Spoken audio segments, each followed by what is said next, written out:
আগামীতে আর রক্তের সম্পর্কের মানুষদের সঙ্গে কোনো যোগাযোগ রাখতে চান না অনুব্রত মণ্ডল।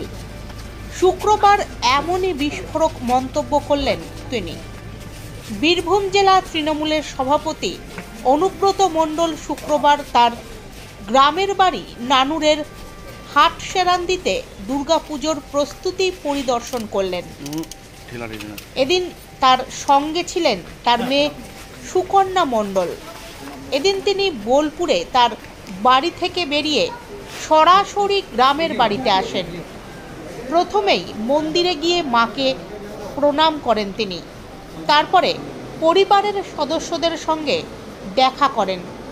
পুজোতেও অংশ নেবেন বলে এদিন তিনি জানিয়েছেন। নিজের বাড়ি তো একটা আলাদা জিনিস, পৈতৃক বাড়ি। আমার একটু আসতে বাবার জন্ম এখানে, আমার দাদুদের জন্ম এখানে, আমার বাবার দাদুদের জন্ম, তাহলে পৈতৃক বাড়িতে একটা সুভাষচন্দ্র মণ্ডল আইতমপুর কলেজে পড়াশোনা করতে পারে, কিন্তু হাটসেরান্দি বাড়ির ছেলে তো। হরিপদ মণ্ডল আমার দাদুর নাম, এটা বিরাট ব্যাপার আছে। দাদা, পুজো 4টে দিন আপনি কিভাবে কাটাবেন এবারে? আমি আসবো মায়ের কাছে 12টা সাড়ে 12টায়, মাকে প্রণাম করবো, মায়ের পুজো দেখবো, চলে যাবো।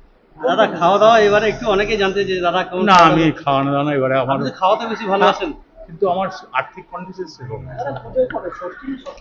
আমি সপ্তমী সকালেই আসবেন না, ওই 12টা, আবার তোমার অষ্টমী নবমী গ্রামের বাড়িতেই ওই যেমন আসতাম। দাদা, কেমন দেখলেন বছর পর গ্রামের বাড়ি এলেন, পরিজনের সাথে না, ওই তো আমার তো গরিব মানুষ বেশি, আমি ব্লাড রিলেশনের সম্পর্ক রাখতে চাই।